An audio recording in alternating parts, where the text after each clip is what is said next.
On this episode of the Pioneer Podcast, we're coming to you from the field in South Sudan, the world's newest nation, and the Five Stands Tour is back.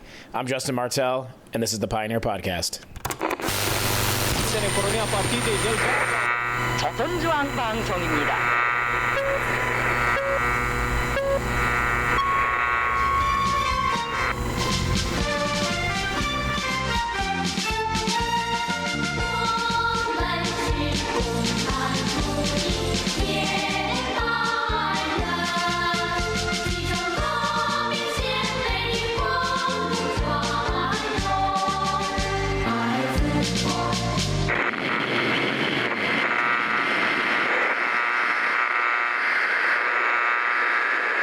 Welcome to Season 2, Episode 2 of the Pioneer Podcast, South Sudan. But before we get to that, if you've been waiting for an opportunity to explore 5 out of the 7 stands in one go, it's here. More on that at the end of the podcast. Right now, we're going to talk about my experience traveling to South Sudan recently with YPT. The Republic of South Sudan has piqued the interest of many YPT travelers since it gained independence in 2011, making it the world's youngest nation, the 193rd to be recognized by the United Nations. Times have been difficult for the South Sudanese. They were overlooked and neglected by the government in Khartoum when part of Sudan, and then plunged immediately into civil war after gaining independence. While there are still areas of the country that even we at YPT consider a no-go, we have designed a South Sudan tour which is both safe and also provides our travelers with a unique look at life, both inside the country's bustling capital, Juba, as well as tribal life beyond the city limits. In Juba, we kicked off the tour with a drive by the Presidential Palace, where you can still see the bullet holes from the 2017 firefight that took place between forces loyal to President Salva Kiir, known for his iconic cowboy hat gifted to him by President George W. Bush, and Vice President Riek Machar, forces loyal to him. Despite 300 deaths, the two settled their differences and both remain in office today. We also explored the tomb of Jubek, a national hero for the South Sudanese, from where Juba derives its namesake, of course. But who was Jubek? He was a leader of the Bari people and is now entombed on the land from which he and his people were evicted by Anglo-Egyptian settlers in the 1920s. Additionally, we met students of Juba University, where 2 members of our group who work in the medical field chatted with medical students. We explored Kanyo Market, the largest market in the country, where locals were extremely friendly and happy to take photos. It's also a great place to pick up supplies to bring with you for the trip highlight, which is an overnight with the Mundari people. Like anyone else, they like coffee, snacks, and candy for the kids. The Mundari people are cattle herders whose various groups are believed to number between 70 and 100,000 people. Their tribal lands are about 75 kilometers north of Juba along the Nile River. Their spiritual and cultural beliefs are a Christian and animistic blend. Since the Mundari are a nomadic people, they are in a different location every day. So they could be 20 minutes outside of Juba, or they could be 2 hours outside of Juba. And the road quality and checkpoints do take a little bit of extra time to navigate. But once you reach the Mundari, they're welcoming, friendly, and their elder, Gabriel, who speaks English very well, is on hand to explain how the Mundari have safeguarded their way of life, as well as their unique customs, such as, and I'm just going to come right out and say it, and I know it sounds silly, but the cow vagina blowing and showering in cow urine. Yes, you heard me correctly. The whole overnight experience at the Mundari camp is photogenic and dreamy and one of a kind, and honestly, it makes the trip to South Sudan alone worthwhile. Anyway, rather than listen to me try to explain the customs of the Mundari people, let's go to some of my discussions with Mundari elder Gabriel, recorded, during the morning cow blowing and cow urine showering routines. Let's cut to that right now.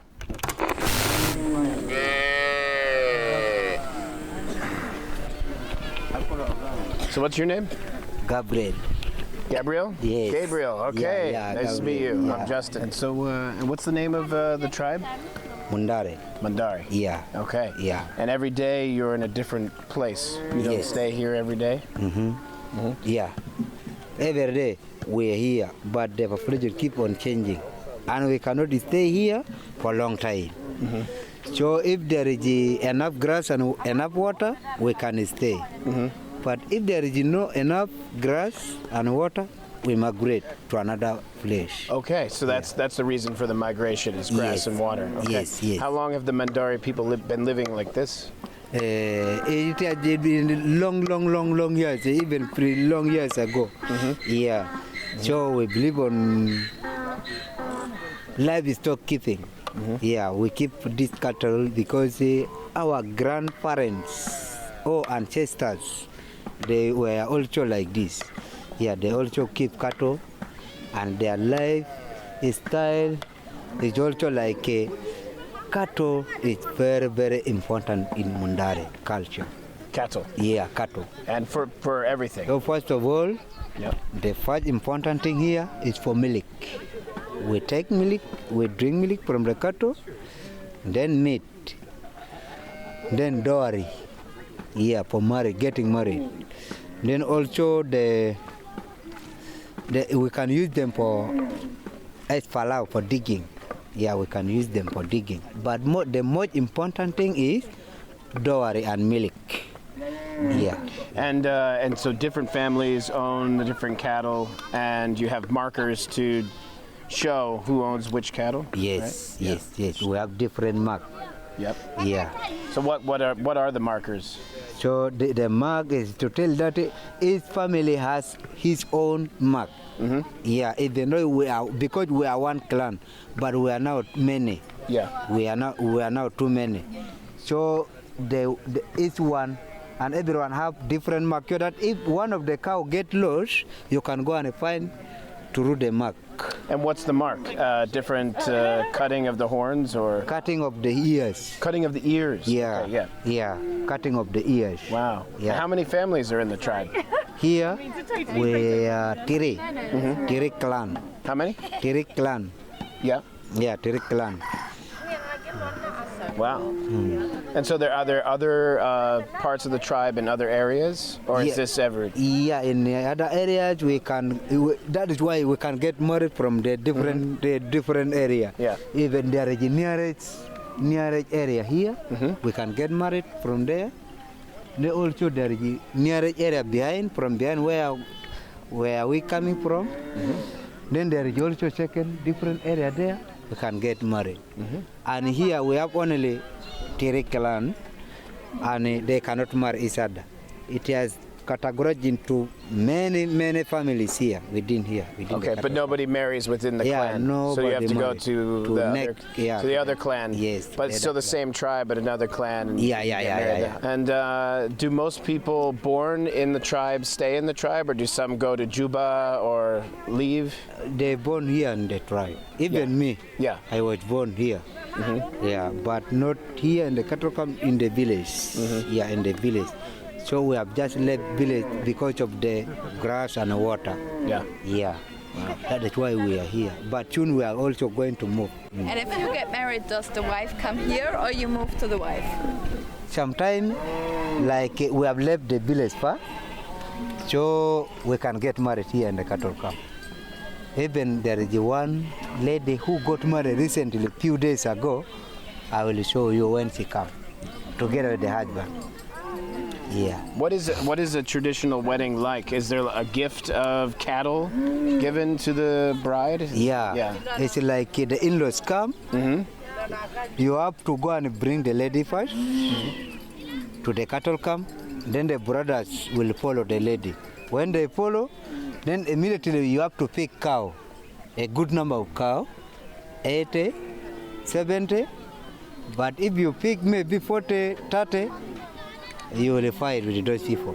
You better pay 80, 70, and give to the in-laws. Aha. Then immediately he's already married. Okay, we want to have relationship with him. And then the marriage is okay. Yeah, the But marriage the is in-laws okay. have to approve. Yeah. Okay. Uh-huh. So But when 70 the or 80. Yeah, 70, 80, and then they will feel okay.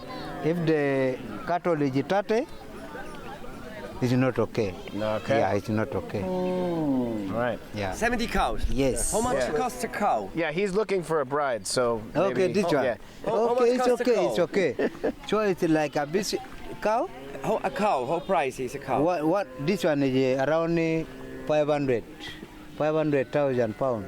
500,000 points. Yeah, but the Pounds. big one, Which is the big one, they are coming. 900. 900,000. Yeah, 900,000. Divided by 900 is 1,000. Yeah. So about $1,000 a cow. Huh? Yes, yes. Yeah, 70 about cows. Yeah, $1,000. Oh, 70,000 for, well, if the woman is really nice. Yeah. 70 to 80,000. Like this one, have you Maybe seen I that get girl? discount because I This one is around 90. If he's getting married, that one. The lady, that one. Yeah. Yeah. 90. Yeah. 90 Yeah. cows. 90 cows. Because she's it's getting tall. married. Yeah, You're saying, okay. yeah. And do most people born in the tribe stay in the tribe, or do they move? Do some move to Juba, or Those who are in Juba, they remain there in Juba. Yeah, but most of these people, they are born here. yeah? Yeah, Okay, but so they mostly in stay. the village. When they are born after 1 year, they are removed from the breastfeeding and brought to the cattle camp until they grow up. Yeah, yeah. Oh, that's nice. Even you are going to get some babies together with the women. The women are here because the milk from the mother is not enough to the baby. So she has to come and stay near so that she can also take the milk from the cow. Yeah. And some of the baby around maybe 2 years, 1 year, they are in the camp taking milk only, no, without taking food. Some of vacation, maybe when we are together, we can discuss also. yeah, We can discuss. So that I can tell you the lifestyle of Mundari.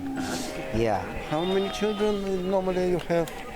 The children in the in my family or in the cattle camp. No, just in the camp. Usually. These are 100 something.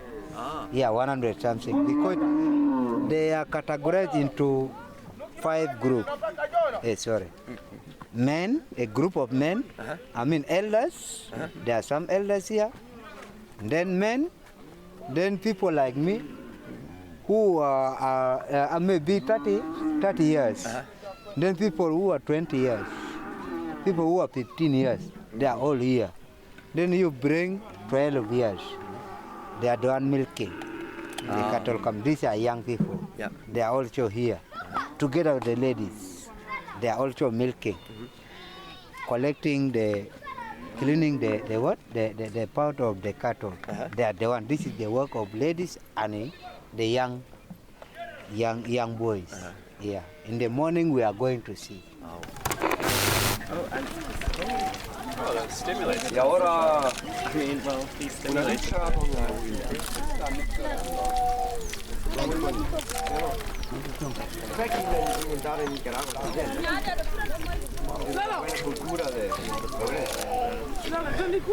Gabriel, can you explain to me what we're watching?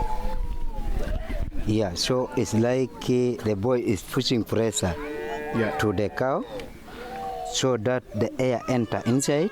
So the air enters inside the cow's vagina. Yes, Okay. and he produce the milk. After that, the cow produce the milk. So after he blows into the cow's vagina, Yeah. they will then milk the cow. Yeah, you can see it's making the tick like this so that it produce the milk. And so is this to make it go faster? Like if you did not do this, it would take longer to milk the cow? Or? Yeah. It's ready now. You can see there is milk Okay, already. so it's immediate. Yeah, it's an immediate immediately, process. Yeah. Okay. You can see.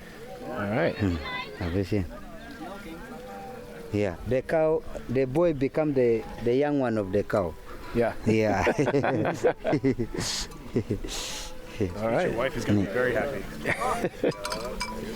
And when the cow urinated, he sort of showered under it. So you want the air to turn brown. Oh, so that's for bleaching the hair, Yeah, basically. bleaching the hair. The cow urine. Yes. And showering yeah. under the cow urine. So have you seen the air? That one there? Yeah. Yeah, because of the urine. Wow. Okay. Yeah, because of the urine. So women don't do it very often. Yeah, they do, but they don't pour this one on. Like when the cow is urinating, they don't use it. They first have a container and take the urine, and then they will make it later. Yeah. Now they are busy milking all of them. Oh, thank you, Gabrielle. Yeah. Yes, thank you, Gabriel. Yes. Yeah. Thank you so much. Welcome. And there you have it. Those were my field recordings from our incredible overnight with the Mundari people. When we got back to Juba, we had a great night out on the town and experienced the city's nightlife, which I must say has a pretty happening bar and nightclub scene where locals and expats and NGOs working in the country are happy to discuss the wide range of initiatives and issues taking place in South Sudan. And then, before leaving, I was able to snag an interview with our local travel agent who arranges our itineraries in South Sudan, Mayom Bull. And we discussed the country's past, recent, and current history. So once again, enough of me just setting it up. Let's cut right to the interview with Mayom Bull. Okay, so here we are. We're sitting in the cafe at the Dembesh Hotel in illustrious Juba, South Sudan. I'm sitting here with YBT tour manager Rowan Beard and also, what's your name again? And Aaron Miller, who's joined us on the tour to South Sudan and has just spent 3 days here with us and has decided to sit in. And, of course, Mayom Bull with Metro Safaris, and he's our local partner here, and kind of you organize everything that we do. I mean, you're the guy. So let's talk about it. I think one of the biggest sort of attractions for YPT customers and tourists is that South Sudan is the world's newest country, or the youngest nation. I think it was July 9th, 2011 was the sort of that's Independence Day.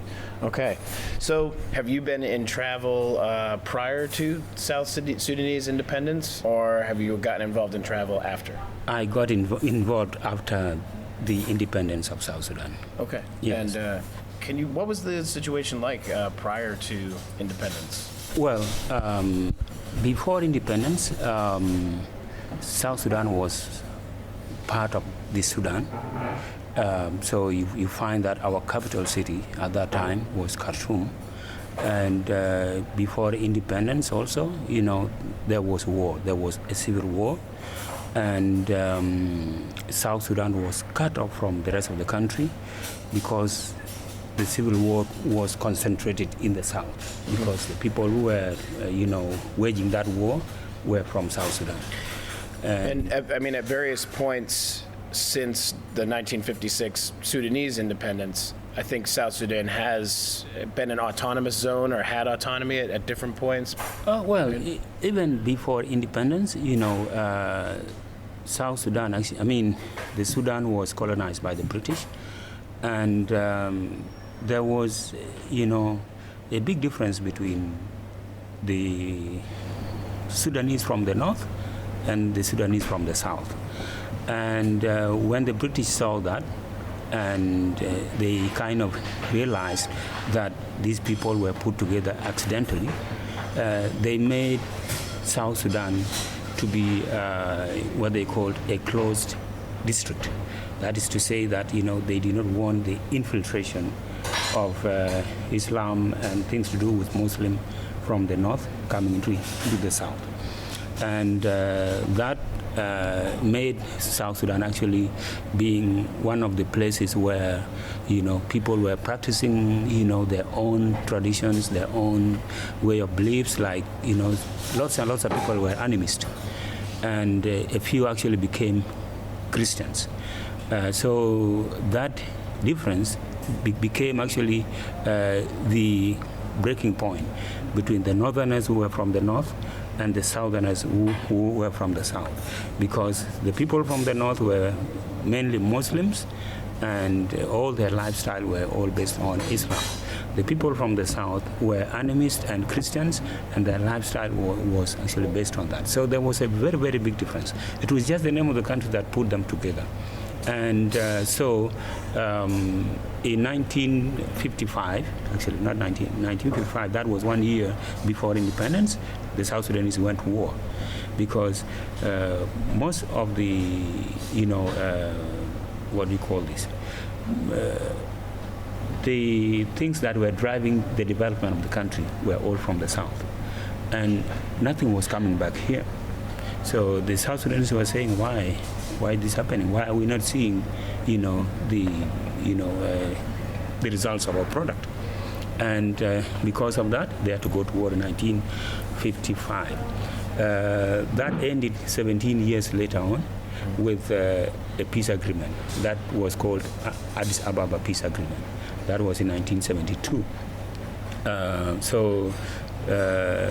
Khartoum and the South Sudanese became one again under the Sudan, but things were not going the way they were supposed to go. So in 1983, the South Sudanese went back to war again.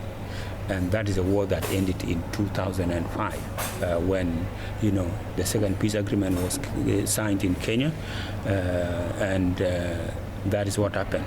So in 2005, they said, okay, now we are going to give, this is actually what the South Sudanese were saying, and the government in Sudan had accepted this, and even the world said, okay, this is how it's supposed to be. These people are very different. Let South Sudanese decide on their own whether they want to be part of the Sudan or they want to separate. So, and they were given 6 years. They were saying these 6 years will be, the time that they will make up their minds. And if there's anything that the government in Khartoum was not doing, they will start doing that. Because even at that time, oil was from here. It was all going to the north. Nothing was coming back. Lots of things. So, from 2005, if you add 6 years, that will be 2011. So 6 years later on, they said, okay, now you have to go for a referendum so that you can make a decision. And then the South Sudanese had to decide. They say, no, we are not going to be part of the Sudan. We are going to be an independent country. And that is how it happened in 2011. We became an independent country. How old are you, if I may ask? Yeah. That's okay. I'm now 43. You're now 43. So have you always been a supporter of South Sudanese independence? I have been a supporter of the cause of South Sudanese right from the time when all this war wars started, and even right now, I think it was the right decision for them to make, because if you look at the cultural values, there's a big difference. You have been to Sudan, I believe, and if you go to Khartoum right now, you see how people in Khartoum live. You come here, you see the way the people here live, you will simply say, very different. Very, very, very, very different. And and if you look about, if you look at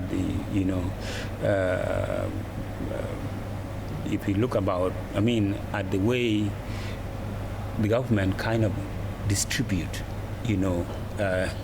resources. Right. That has to be uniform, or at least it has to be fair enough. So and so that everybody. and this region was sort of neglected by the government in Khartoum? It was highly neglected, and 80% of the resources were from here. Right. If you talk of minerals, say gold, all this, you would get them here. Even timber, you'd get it here. Even agriculture. Yeah. There was a big scheme just north of South Sudan right now. That was the same thing. Same thing with oil. South Sudan is one of the oil-producing countries. And at that time, it was Sudan, and most of the oil was coming from the south. But even with that situation now, most of the crude oil comes from South Sudan, but has to be processed and refined in Sudan or in Kenya. Do you think South Sudan will get an oil refinery, or? Well, first of all, it is not just only refinery that is something that we don't have. Even the pipeline, we don't have our own pipeline. Okay, the pipeline we had, if the international community, or if for any reason there is justice, I think there should have been a way in which that pipeline would have been a shared property of the two countries. Because that pipeline was built with the resources or money from the south. Yeah. But when we separated, when the south and the north separated, they became Sudan and South Sudan, the government in Sudan said, oh, this is our pipeline. So if you want to use it, you have to pay us. So now we are actually paying fees for using that pipeline. Right. So that is one unfair thing. So part of the money actually goes towards that. Yes, We also don't have the refinery, which is something that we deserve to have. They keep talking about having one, so that we can have our oil here, our local oil, which we can even sell to neighboring countries, and some other oil, some other petroleum products that we can have. But we still don't have right now. So yeah, this is something that we need to have. It's something that we should have, even if it is for our local consumption. Yeah, if we can have a surplus, well and good. But at least we have to have this now, because it doesn't make sense that you have oil that you produce, you have to export it, and then somebody refines it, and that person brings it back to you at a higher price. Right.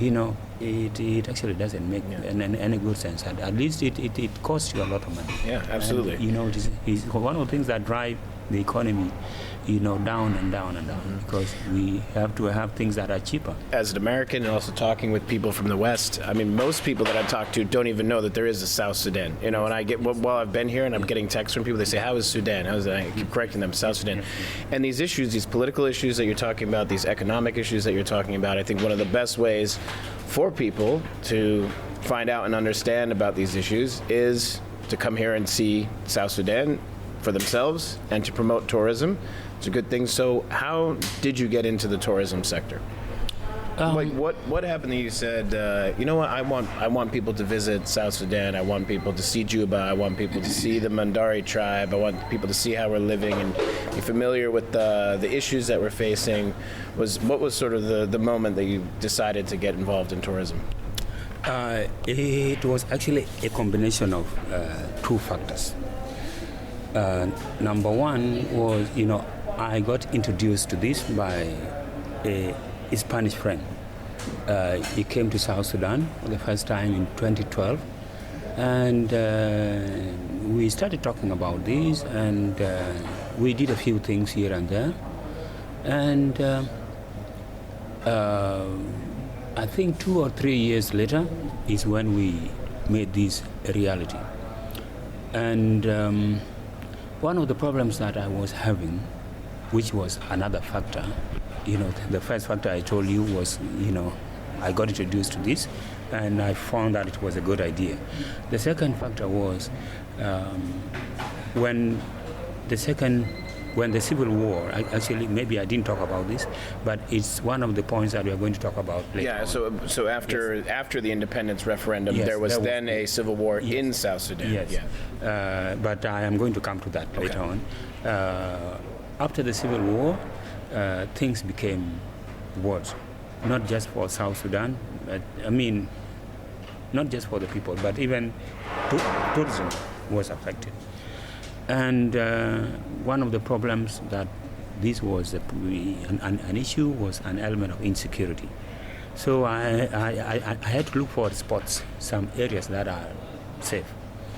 That was one thing that I did. Number two was that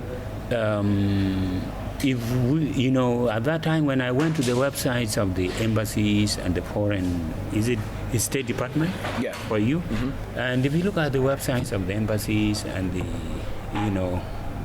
those of the ministries of foreign affairs, you would find that they were saying lots of things about South Sudan. South Sudan is insecure, everywhere is fighting, everywhere is all this, and so on and so forth. So, for anybody who has not been to South Sudan, they would buy this. Yeah, I mean, if you go on the U.S. State Department website, you would believe that you would die if you would come to South Sudan. Exactly. When in reality, the situation on the ground was very different. True. So so I was motivated to say, okay, here we have to push for some people, those who are brave enough, to come here. Then they are going to spread this by word of mouth, saying I was there and experienced this. This is not what I experienced when I was in South Sudan. South Sudan is safe, yes. Maybe, like everywhere in this world, there are problems. There are killings. There are wars, there are all this, if you talk of robbery, it's everywhere. Of murders, you find them all over. So it's not only something that is, happening in South Sudan. So yes, from there I started having... The world is an unstable place. Yes. Yeah. So from there we started having people coming here, and through words of mouth they were spreading this, and then eventually we started seeing tourists coming here, and How many foreign tourists do you think you're seeing a year? I do see, I think a year, I do see, I think more than 200 a year. More than 200. Are they from all over, or is there some countries that make up the Yes. most amount of tourists? I would say most of the tourists that I have, most of them are, okay, first, I would put them together. Most of them are from Europe and North America. If we come to Europe, you'll find that most of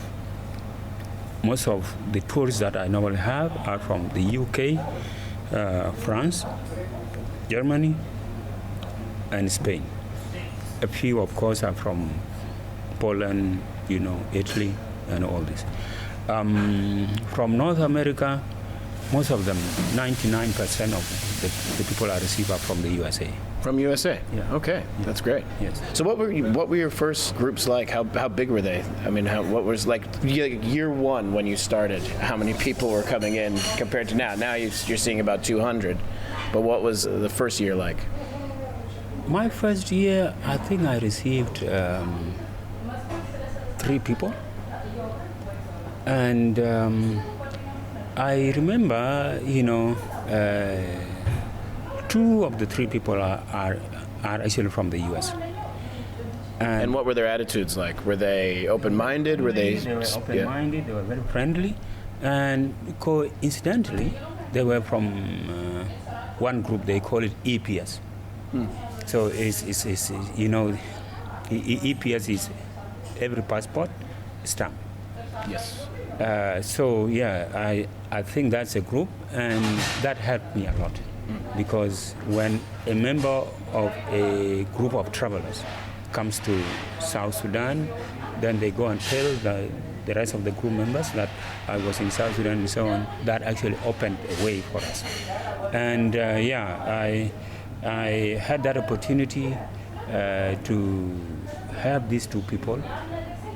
They did not come at the same time. It was a man first, and then the lady later on. And eventually, they started coming, okay, the first were 3, that was the first year. But the second year, I think I received more than 20. Yeah.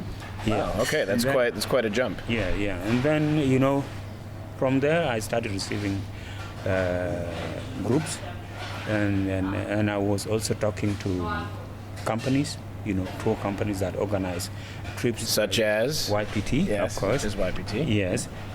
So that's when I started talking to groups, and that also helped me to a great deal.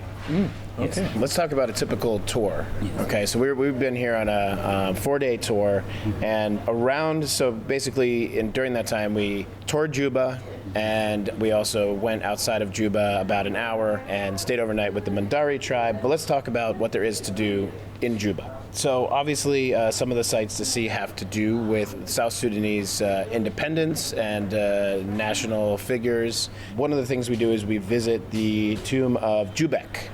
So for the people at home, who was Jubek, and why is he significant, and why does he have a tomb here in Juba?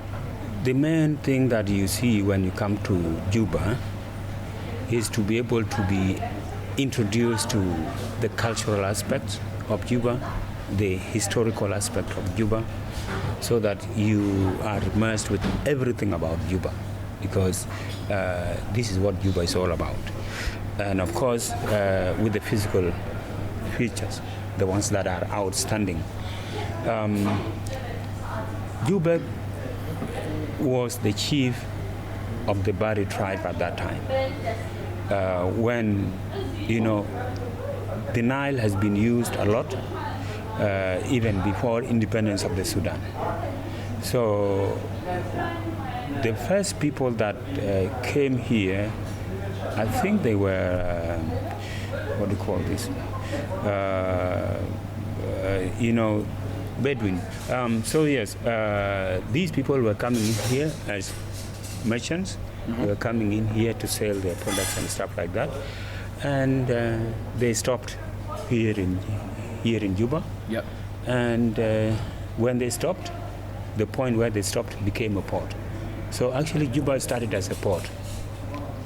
And when you start something as a port, you have to find A port on the Nile. a port Yes, on the yeah, Nile. yeah. Yes. That's important Yes. to clarify, since Yes. we're in a landlocked Yes. country. Oh, Yeah, yes, yeah. yes. It is, it was a port on the Nile. And so, yeah, when you come and then you have a port or you are stopping over, obviously people are going to come, they see you, they ask you what you are coming to do, and so on and so forth. And at that time, the leader of those people was Jubek. He was the chief of those people at that time. What years did he live? I think it was in the 1800s or early, I think. So that's how Juba started. And then when he died, of course, they started calling this place Jubek. But because of the variation of pronunciation, it changed from Jubek to Juba. Okay. So now that's why we call it Juba. Actually, it's supposed to be Jubek, but because of that variation, and everybody knows that this is Juba, they write it as Juba. They just left it like that. And fun fact: during the day, the tomb is it's like a tomb museum site, and then at night, it's home to Sky Palace, which is quite the lively nightclub. Yeah, true. We found that out last night. Yeah, true. Yeah. But so that's one of the stops, Yeah, and then of course probably everyone notices when they come into hotels or government buildings, there are portraits of two men, and that's John Garang. Yes. John. Am I saying? Dr. John Garang, yes. Dr. John Garang, and the current president, Salva Kiir. Salva Kiir. Okay, so Dr. John Garang and Salva Kiir. Dr. John is on the currency. He's on all the South Sudanese pound notes. Yeah. We're getting now into more recent history. And Dr. John is also entombed here. He's a mausoleum here in Juba. Do you want to talk about his contributions to South Sudan? Yes. John Garang was the person that started the civil war which occurred in 1983. So he was the leader of the movement that was leading or that was fighting the government in Khartoum. He had been fighting the government in Khartoum successfully, even to the point of signing the peace agreement. He had signed the peace agreement, and even he was made the vice president of the country, that is, the vice president of the Sudan in 2005. And And when did he pass away? it was the same year, 2005. 2005. Yeah, when he went for the swearing in, he was sworn in, and then when he was coming back to the south, he had to go to Uganda. He met with the president of Uganda, that is Museveni, and then he left. When he was coming to the south, he was given a presidential helicopter by the Ugandan president. So when he left, when he came here, his helicopter crashed on the way. That's what happened. So yeah, when he died, his deputy at that time was Salva Kiir. So he took over. And was that a big tragedy for the South Sudanese? Oh, it was a big thing. I mean, John Garang was a big person. I think he was bigger than he expected. And in fact, when he led the movement, he was like, the main thinker behind everything. So nothing happens without him saying, yes, do this, no, don't do this, and so on and so forth. So when he died, that became a vacuum. And almost everybody, even Salva Kiir himself, they found it very hard to fill his shoes. And that took a long time, the way that the people grieved here was very hard, Every South Sudanese cried, they grieved, and so on and so forth. But there is nothing that we can do with somebody who has died. So you have to carry on with life. So Salva Kiir took over. He tried his best, and he succeeded because without him, without his patience and all this, maybe we would have not had the independence. So whatever way that the people in Khartoum did not want the independence or did not want the referendum and all this, he was actually calm, he was patient, he didn't want anything that would take people back to war, and eventually we went for the referendum and the people voted for what they wanted, whether they wanted to be part of the Sudan or to become an independent people. So John Garang was a very big loss to the South Sudanese people. And his memory is preserved at his mausoleum, which is a stop on the tour. Which is where he's buried. And part of the reason why you are seeing his picture even right now is just because of that respect for him. In reality, we are supposed to have a picture of the president only, in an official, in any institution, in any office, or even in a private office like here in this hotel where they have offices, we are supposed to have a picture of only the president. But out of respect for him, there are always two pictures for him. I mean, for every office, even in the president's office, he has these two pictures. So that is out of respect for him. We also put him in the money, in the currency, and so on and so forth. So he was a very, very big person to the South Sudanese. He was fighting for their rights. And one thing that they really, really, really did not like was the fact that he died before actually putting South Sudan together, and showing the way for whoever can take over from him.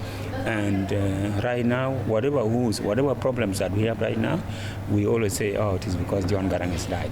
If he had not died, this would have not happened like this. This would have not happened like this. Even the economic problems that we have right now, most of people are attributing it to them, saying, So people believe the situation would be better if we'd still had Dr. John. Yes. With corruption, they would say, John Garang was alive, this would have not happened. John Garang was this. Even the war that we just had, they are saying the same thing. So yes, he was a very, very important figure for the South Sudanese. Okay. And so when you come here, it is always important for you or for the tourists to go to John Garang Mausoleum. The one problem that we sometimes face is that it is closed, so the public is not allowed to enter. Sometimes it becomes a lot harder. And the mausoleum has, it has a lot of significance, because even the flag that was raised on Independence Day is there at the mausoleum. You'd find it. It is actually the tallest flag, and even the biggest in size. It is actually within that fence. When they close it, there's no way that you can access it.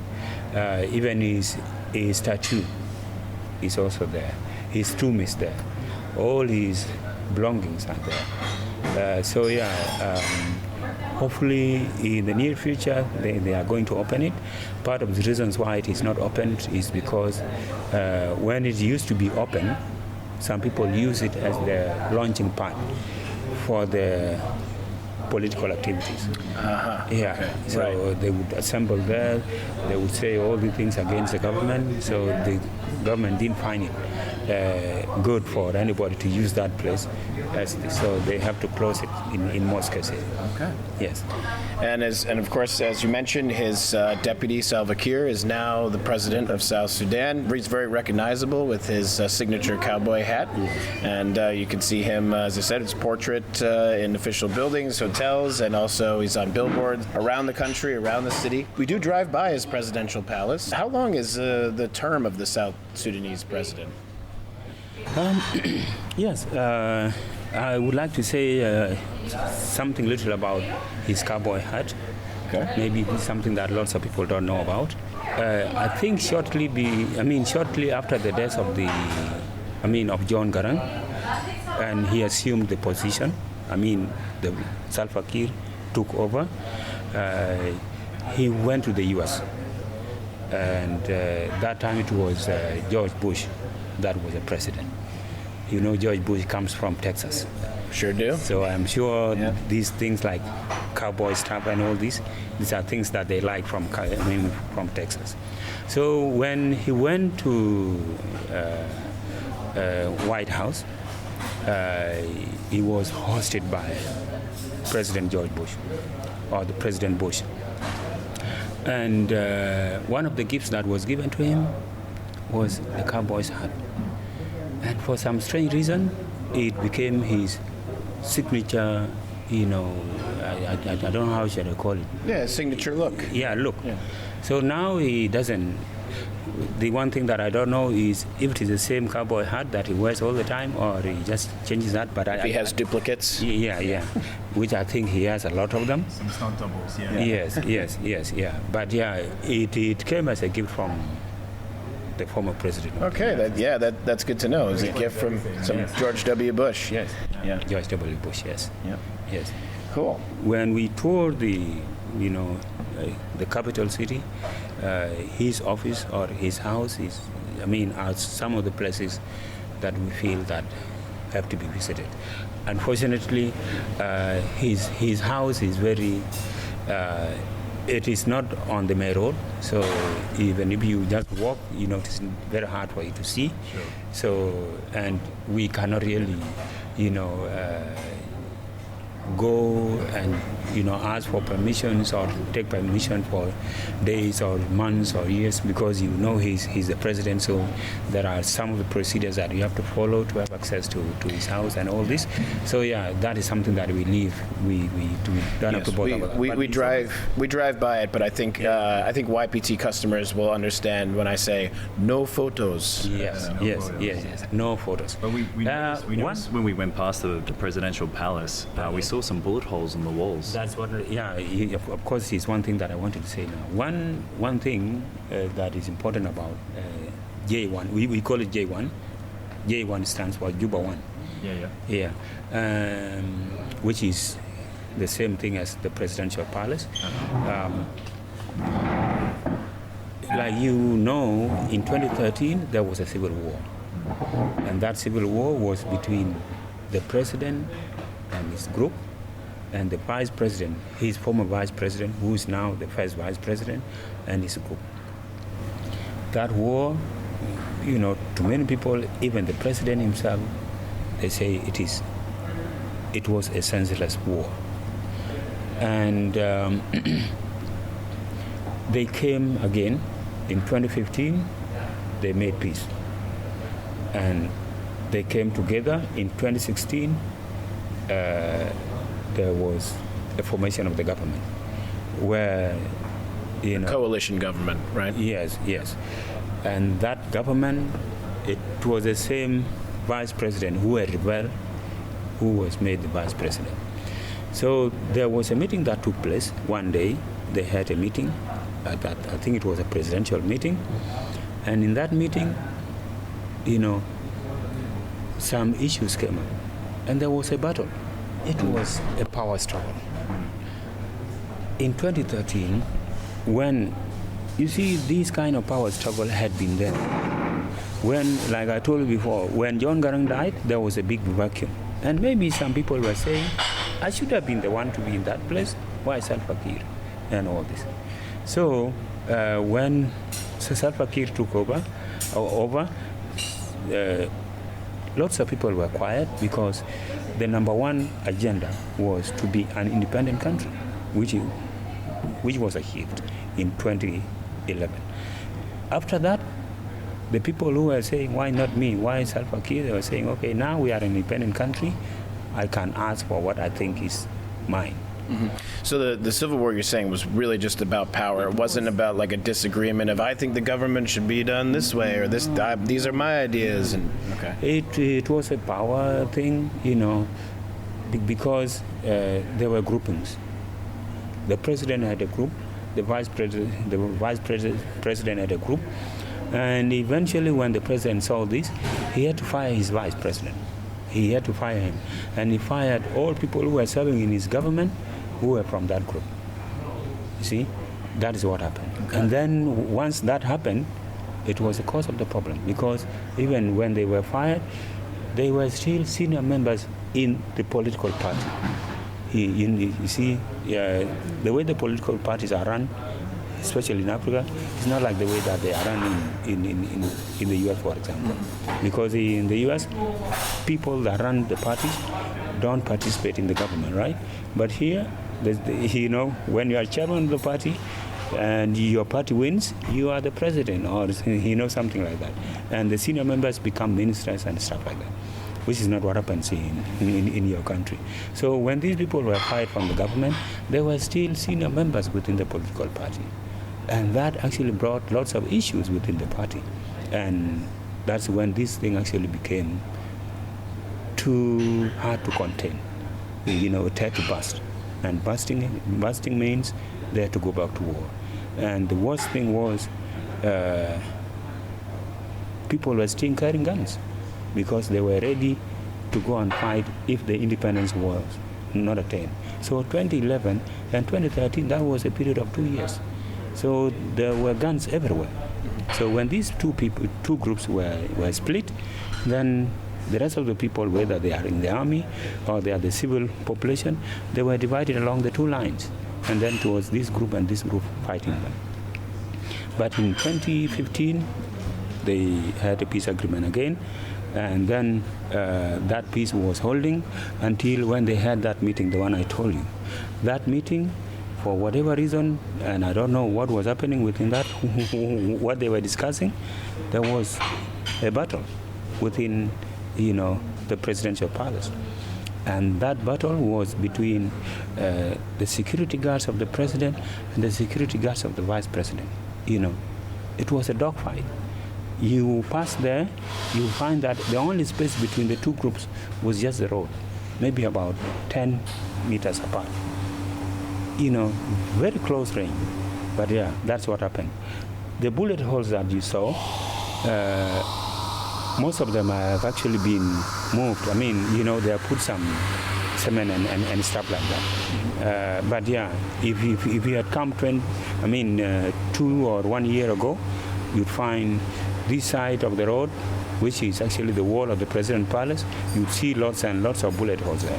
On this side also, you would be seeing the same thing, because nobody touched all those things. And the President was using it to show the world that, this is where the fighting was taking place. It was happening at my doorstep, inside my house, so I was the one attacked. That's what happened. So yeah, that's why you see the bullet holes. Mm-hmm. Okay. Mm-hmm. Wow. Yeah, and other than that, we obviously visit Kanyo Market, which is the biggest market in South Sudan? Yes. Yeah. Yes. Mm-hmm. Kanyo Market is the biggest in Juba, and by default, because Juba is the biggest city in South Sudan, it is actually the biggest in the whole of South Sudan. Kanyo Market has a lot of significance, and the number one thing is it brings people of different backgrounds together. It's one of the busiest places that you can go to. So we want to find people who are dealing with, electronic equipment. You'd find them there. You want to buy a phone, you go there. You want to buy a shirt, you would go there. If you want to buy food items, you would also go there. If you are a local producer, you are a farmer and you have some local produce that you want to sell, you would also come there to sell your stuff. You can turn, the scrap metals of a used car into things like a saucepan, or things like, it's called a jiko, and I don't know how a jiko is called, this thing that you use for cooking. What do you call this? A stove. Yeah, stove. Yep. Yeah. But the stove that I'm talking about is not the stove that you guys have, because the ones you have, they use electricity, but the ones that I'm talking about, they have to use charcoal. So they can use it as a charcoal stove and stuff like that. So you have lots of Yokali people there. We have lots of transport people there. Because we have many people coming in and out, you would obviously be finding the tuk-tuk or the rickshaws. You find the border people, these people who are riding motorcycles. You find, big public park for buses and stuff like that. So it's actually a very busy place, and it's one of the reasons why we want people to go there, to have an idea of, the South Sudanese society. You would find different people that are dressed in different ways.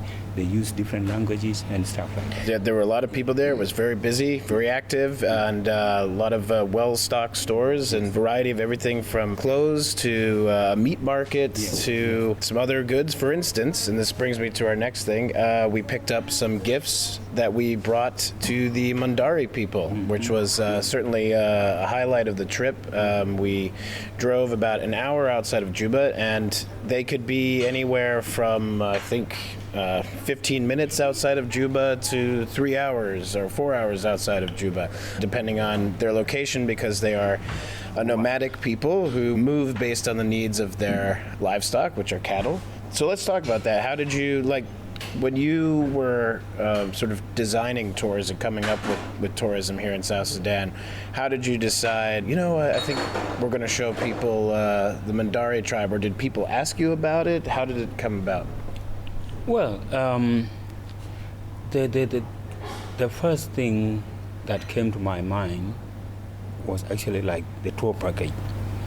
And when you are designing a tour package, you would be looking at, these sites that the people would like. I actually came to the conclusion that the protected areas in South Sudan are not used properly because of insecurity. What are those? What are those protected areas? I mean, the national parks, the game reserves, and stuff like that. Because this is also an area that would have people coming there so that they can come and look at the wildlife and stuff like that. But the main problem, like I said, was because they were far away from Juba, and there was a lot of insecurity, there. Plus, lack of infrastructure. The road network, you can't go there because there's no road. You cannot communicate with the outside world because, there's no network, the communication network, and stuff like that. We also don't have facilities like lodges and stuff like that. So for the issue of game parks and stuff, it actually became something that we don't, that would have no many people coming here for, because there are alternatives with the neighboring countries that they can go and enjoy. If you want wildlife, you would go to Kenya or Uganda, and you have lodges and all this. So, there was no competitive advantage for us. Although I know we have one of the national parks that has, I think, the first or the second largest migration in the world. But there's no road that you can go there. You can't access it, no communication. So you have to go by air, going there and coming back, and the logistics, how expensive that would be and stuff like that. So that was, something that I couldn't think of. The next one was about the cultural tours. And this was one of the things that we found to be very good for us, because we have a competitive advantage for that. South Sudan, like I said somewhere when I was introducing South Sudan, it was a closed district. And the war, the war that we had made it very difficult for the outsiders to have access to it, or the people from here to have that kind of interaction with the outside world. Just only few individuals within every tribe. But majority of the tribe were, not changed by the modernization and all these other cultural influence from our side. And that became our competitive advantage. It made us better than Kenya, Uganda, and all these other countries. The only country that could be a bit closer to us, but we are still far better than them, is Ethiopia, because of the Omo Valley. Mm-hmm. But that is just one area. For us, we are kind of spread around. Mm-hmm. So we had to come now and say, okay, we have these tribes. The main problem at that time was also the war. So we did not really go to areas that were very kind of fragile. Also lack of transport or better means of transport, or areas when we want to go there, like to take the trip 2 or 3 days to arrive, that is not very, right. Because we want the tourists to have at least something every day that he or she is here. So we had to say, okay, now what we will do is to look at the tribes that can be photogenic, that the tourists will like. And one of the tribes became the Mundari. We also have the Dinka tribe. We went east of Juba. We have so many tribes east of Juba also that are very good. So these are the tribes that we started to market out. If you are coming for a few days, we have the Mundari, and sometimes with the Dinka. If we have a longer period of time, you can go east of Juba to see the Toposa, the Boya, the Jia, and so many other tribes around there. We have Lopit and so on and so forth. These are tribes that you can also see. So yes, we went around. Actually, when we were doing this, it was not only these tribes that we went for. We were doing this because we wanted to see whether or not every tribe that we can find around would be something that we can imagine. So we found that these 4 tribes, we found that these 5 tribes are the best of them all, right. Because it's technically not possible, right, for us to go to each and every tribe within that very short period of time. So we say these 5 tribes are the ones that we can market, and then depending on if we have a longer period of time, you can visit all of them. If you have a short period of time, you can just visit 1 or 2 or more of that. So that's what we were doing, and we are very successful with that. Yeah, and by the way, with all this, like if you are to ask me if I have to rate all the tribes, I would say the Mundari is the best. Based on what feedback that we get from all our clients, they always say Mundari is the best. I haven't seen the other tribes, but based on my experience with the Mundari people, and what about you, Aaron? Did you enjoy the visit to the Mundari tribe? That was amazing, yeah. And it was the most authentic experience I've ever had visiting a tribe. Because you go to somewhere like Kenya and see like the Masai Mara, you're essentially going to this fake village, and they do a little stage. It's staged. They do a little song and dance, and then you see them get into their Western clothes and hop in their cars and drive home. And so this was like a real, you just see how people actually live out there. It's really cool. It certainly was the real deal, and they were very friendly, just really open. They didn't mind people taking photos. They wanted to pose with photos. One of them tried to offered me his Kalashnikov as a birthday gift. Unfortunately, I couldn't take that on the plane, so I had to give it back. Sorry, Rowan's just said, do we have to wrap it up? We got to wrap it up. Are we leaving? We're leaving. Now? Next destination, Juba International Airport. So we'll be very concise though. So the Mundari people, they have some customs that I think Western visitors might find unusual. Yes. How would you, in your own words, how would you describe those customs? The Mundari customs that the Western visitor would find unusual are actually many.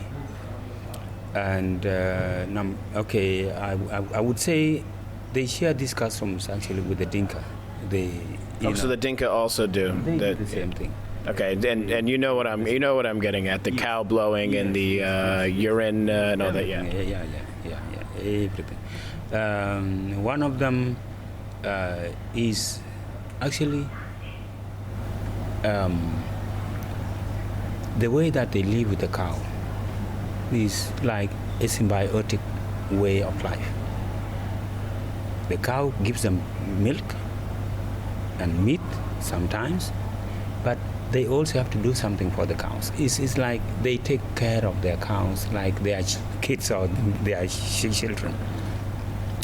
And also, like if you look at the byproducts of cows, they have to reuse everything that they produce. Talk, for example, the cow dung that they have. The cow dung that they have to collect it, they have to dry it, and they have to burn it. Which is an excellent mosquito repellent. Yes. Probably, Yes. I mean, it had an odor, but probably ultimately more healthy than DEET. I think so, right? Yeah, true. Yeah, so you see, it keeps away mosquitoes and other insects like flies and stuff like that. So that is the smoke. They make use of that smoke. The burning cow dung gives the cows warmth. They become warm. Not even cows alone, even the people. They can. You can see them. They can circle around when it is a cold day, and they are warm. You see, and once it is burned, they also make use of the ash. You see them. They spray it around themselves, and they also smear it on the cows and stuff like that. That's also something that they do with the ash. That is after the cow dung is burned, they have to make use of that ash. Mm-hmm. So you see how they use everything. They use I mean, we're talking down to the cow dung and the dung ash after it is burned. Yes. Same thing with urine. They also have to make use of urine. They have to collect it. Which has antiseptic properties, and they use it to dye their hair. Yes, right? They use it to dye their hair. Sometimes they have to ferment it. I don't know how you call it. They have to ferment it, and that becomes, they put it in milk. So like it becomes a flavor for them. Mm-hmm. So, there are so many uses for that. The other thing that they also do is they have to do the blowing of the cow. And this is not something that they do at random. It is done when the young one, that cow is dead, you know very well that there's nothing that is going to be there to stimulate the production of the milk from that cow. So they have to find a way of continuing to get milk from that cow. Mm-hmm. And that is, they have to blow it so that they stimulate the cow to keep on producing the milk. Mm-hmm. And it's usually a young child who does it? The milking process is done by children and the women.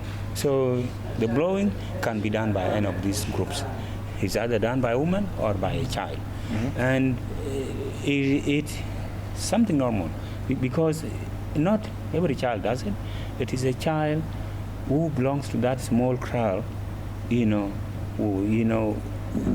parent or whose relative owns that cow, because it has to be blown every day.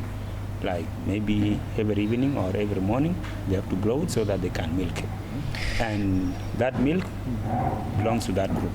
And I feel like we could do an entire dedicated podcast talking about the Mundari people, but it certainly was a trip highlight. A great, authentic experience, great way to connect with local people, and it was just extremely photogenic and a wonderful experience overall. Unfortunately, we have got to take off, but... One thing. Yes. One of the cultures that you don't have to forget, but it does not happen, actually two, they don't happen always, but we are lucky you find them, the traditional dance and the wrestling. These are actually some of the best highlights of the Mundari culture. Yeah. Wrestling and cultural dance. All right, great. And just to wrap up, just in maybe 30 seconds, to people who from Europe and from America who maybe don't have a chance to talk to anyone from South Sudan or haven't thought about visiting South Sudan, why should they visit South Sudan? Well, first of all, I would tell them, come to South Sudan. South Sudan is safe. If it wasn't safe, we would not be here. That's number one. Number two is that they have to come to South Sudan because there's a lot that they can see, which is something that, whatever they can see from here, something they cannot find anywhere else. And South Sudan is actually one of the best places that you can come and find the most authentic cultural practices, I think, in the world. Yeah. So if you want to come if you want to see some cultural practices that are not staged, come to South Sudan.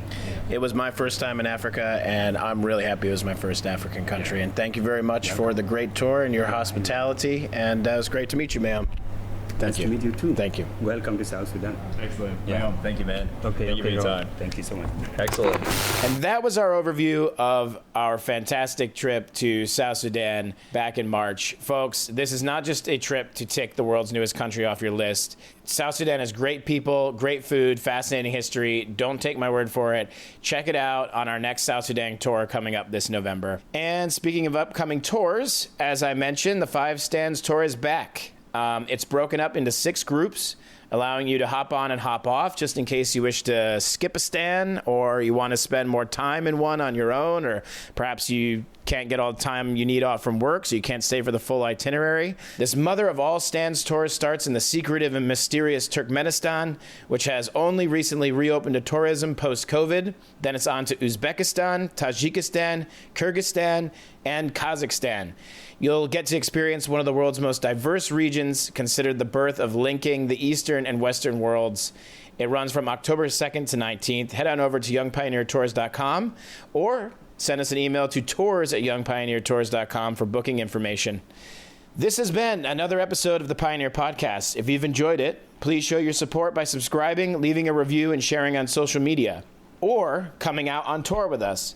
If you're at home and following us on social media and on the fence about taking a trip with us to one of the world's hardest to reach and unique locales, just remember that Magellan circumnavigated the globe with just one ship, and travel has only become easier since then. And seeing the world in person is a lot more fulfilling than watching on Instagram Reels or listening to me tell you about it. Anyway, on the next podcast, we'll be coming to you from Djibouti in the Horn of Africa. Stay tuned. This is Justin Martell for the Pioneer Podcast.